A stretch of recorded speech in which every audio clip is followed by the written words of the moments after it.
नमस्कार मित्रांनो, तुमचे स्वागत आहे श्री स्वामी समर्थ. मित्रांनो, तुमची जर मिथुन राशी असेल तर हा व्हिडिओ तुम्ही संपूर्ण पाहावा. जर तुमच्या डोक्यावर असलेला मानसिक ताण, गोंधळलेली स्थिती आणि नशिबाची न मिळणारी साथ, आता हा सगळा संघर्ष तुमचा संपणार आहे.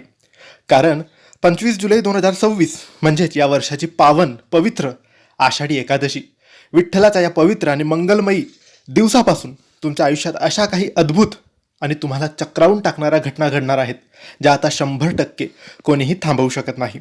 यासाठी हा व्हिडिओ संपूर्ण बघा, कारण या व्हिडिओमध्ये आम्ही तुम्हाला सांगणार आहे कोणत्या गोष्टी आता तुमच्या आयुष्यात, तुमच्या जीवनात होणार आहे. त्याआधी मित्रांनो, जर तुम्हाला तुमच्या पत्रिकेबद्दल, तुमच्या जीवनाबद्दल, नातेसंबंधांबद्दल, नोकरी व्यवसायाबद्दल काही प्रश्न विचारायचे असतील तर आम्हाला तुम्ही व्हॉट्सॲपवर मेसेज करू शकतात.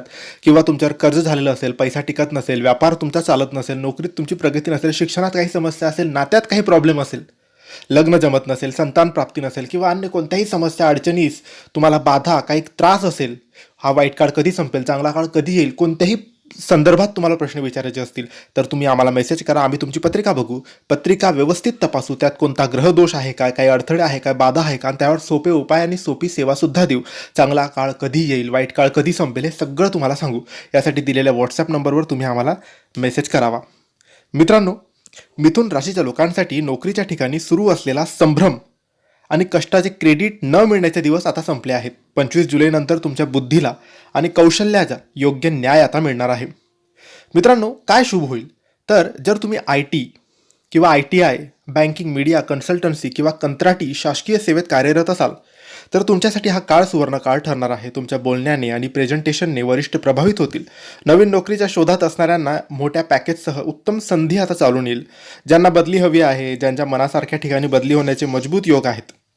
काय काळजी घ्यावी? नोकरीच्या ठिकाणी तुमच्या कामाचे श्रेय लाटण्याचा प्रयत्न काही मतलबी सहकारी करू शकतात. त्यामुळे तुम्ही तुमचे काम पूर्ण होईपर्यंत त्याच्या नियोजनाची चर्चा कोणाशीही करू नका. आपल्या बोलण्यावर ताबा ठेवा. मित्रांनो, आर्थिक बाबतीत मिथुन राशीच्या स्वामी बुध आणि विठ्ठलाची विमल कृपा मिळून तुमच्या संपत्तीत मोठी वाढ आता घडणार आहे. व्यापार आणि व्यवसायामध्ये तुमचे निर्णय अचूक ठरतील. बाजारात तुमची विश्वासार्हता वाढेल, ज्यामुळे नवीन ग्राहक, मोठे कंत्राट तुम्हाला मिळतील. शेअर मार्केट, म्युच्युअल फंड किंवा नवीन स्टार्टअपमध्ये गुंतवणूक करण्यासाठी आषाढी एकादशी नंतरचा काळ अत्यंत फायदेशीर ठरेल. जुनी अडकलेली कामे असतील किंवा पैसा असेल तो आता तुम्हाला मिळणार आहे. या काळात अतिउत्साहात येऊन किंवा कोणाच्या सांगण्यावरून कोणत्याही प्रकारची बेकायदेशीर किंवा शॉर्टकटने पैसे कमवणारी गुंतवणूक करू नका, अन्यथा तुमचे मोठे नुकसान होऊ शकते. कुटुंबात आनंदाचे आणि सुखाचे, उत्साहाचे वातावरण निर्माण होईल. पती पत्नीमधील नाते अधिक घट्ट होईल आणि रोमॅन्टिक बनेल. जर घरात लहान मुलांच्या जन्माची किंवा त्यांच्या प्रगतीची चिंता असेल तर ती चिंता आता कायमची मिटणार आहे. तुमच्या घरात एखादे धार्मिक किंवा शुभ कार्य आता पार पडण्याचे संकेत आहेत. नातेवाईक आणि समाजात तुमच्या शब्दाला वजन प्राप्त होईल. आई वडिलांच्या आरोग्यात सुधारणा होईल. मित्रांनो, मिथुन राशीचे लोक एकाच वेळी अनेक गोष्टींचा विचार करतात. घरातील छोट्या छोट्या गोष्टींवरून अतिविचार, ओव्हर थिंकिंग करून स्वतःचा मूड आणि घरातील वातावरण खराब तुम्ही अजिबात करू नका. अभ्यासातील मरगड आणि आळस पूर्णपणे आता दूर होईल. क्लिष्ट आणि कठीण विषय देखील तुम्हाला सहज समजू लागतील. स्पर्धा परीक्षा किंवा सरकारी नोकरीची तयारी करणाऱ्या विद्यार्थ्यांना आषाढी एकादशीनंतर अत्यंत सकारात्मक निकाल मिळतील. परदेशात जाऊन उच्च शिक्षण घेण्याची इच्छा असणाऱ्या विद्यार्थ्यांचे मार्ग आता मोकळे होतील. काय टाळावे तर एकाच वेळी 2 वेगवेगळ्या क्षेत्राकडे आकर्षित होऊ नका. एकाग्रता भंग होऊ देऊ नका. सोशल मीडिया आणि मित्रांसोबत फिरण्यास जास्त वेळ वाया घालवू नका. मित्रांनो, मानसिक तणाव, डोकेदुखी आणि चिंतेमुळे होणारा त्रास आता कमी होईल. मनाला एक प्रकारची शांतता लाभेल. तुमची रोगप्रतिकारक शक्ती वाढेल, ज्यामुळे तुम्ही शारीरिकदृष्ट्या अधिक सक्षम आणि ऊर्जावान अनुभवाल. ऑगस्ट आणि सप्टेंबर महिन्याच्या काळात हवामानातील बदलामुळे नसांचे विकार, त्वचा रोग, ॲलर्जीचा त्रास होऊ शकतो. खाण्यापिण्यात निष्काळजीपणा करू नका. प्रवास करताना घाईगडबड टाळा. स्वतः वाहन चालवत असाल तर वेगावर नियंत्रण ठेवा. मित्रांनो, मिथुन राशीचे लोक अनेकदा 2 पर्यायामध्ये अडकतात. हे करू की ते करू. या गोंधळात आलेली उत्तम संधी हातातून निसटू शकते. योग्य वेळी खंबीर निर्णय घ्या. तुमच्या गोड बोलण्यामुळे तुमचे मित्र खूप लवकर बनतात, पण या काळात काही लोक पाठीत खंजीर खूप असण्याची शक्यता आहे. प्रत्येकावर पटकन विश्वास ठेवू नका.